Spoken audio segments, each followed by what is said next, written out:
La boucle est bouclée pour Isabelle Aubray.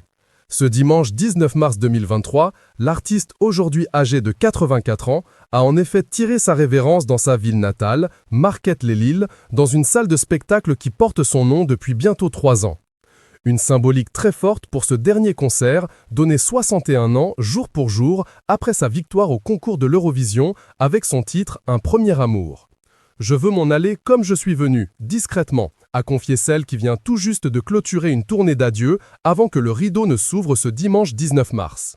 Quelques heures auparavant, c'est aux journalistes du Parisien que la chanteuse s'est livrée, la gorge serrée. « J'ai la même peur, la même terreur aujourd'hui que ce jour-là », a-t-elle d'ailleurs commencé. Avant de déclarer, un brin fébrile, « Oh mon Dieu, ne me parlez pas d'émotion, je ne veux pas entendre ce mot tellement je suis débordante, et je ne veux pas déborder ». Interrogée dans la foulée sur sa décision de quitter le devant de la scène, elle s'est montrée très claire. Un peu par sagesse, par humilité et un peu par orgueil. Je chante toujours bien, je travaille ma voix tous les jours, j'ai la chance d'être en bonne santé, mais je vais avoir 85 ans.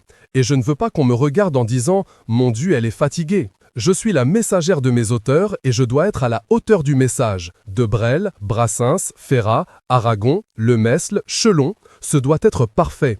Je m'exerce au quotidien, je l'ai encore fait 3 quarts d'heure ce matin. Chanter, c'est un sport. Élue meilleure chanteuse du monde à Tokyo en 1976, Isabelle Aubray a également été la muse de grands auteurs tels que Jean Ferrat et Jacques Brel qui lui ont écrit de nombreuses chansons. Et si elle a fait le tour du monde pour défendre ses titres, c'est dans le Nord que son cœur vibre depuis toujours. Finir où j'ai mes racines, ma maison, mon école, mon usine, j'imagine la fierté de papa et maman. A-t-elle résumé avec pudeur à nos confrères du Parisien. Ce sont des merci, des cadeaux, des fleurs, de l'amour, de la tendresse, a-t-elle poursuivi, avant de rendre hommage à sa terre natale.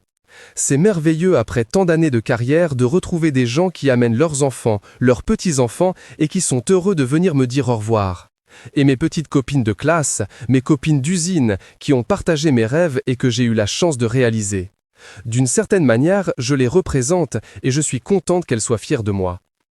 Questionnée ensuite sur la suite des événements, Isabelle Aubray, pas la seule à prendre sa retraite de la scène, Serge Lama en a fait de même, tout comme Eddie Mitchell et Michel Sardou se préparent à une ultime tournée, s'est montrée joueuse.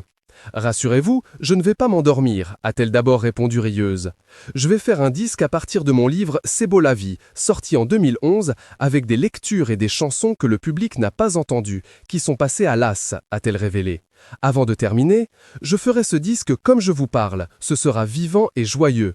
Et si je trouve une très belle pièce de théâtre, j'irai tête baissée.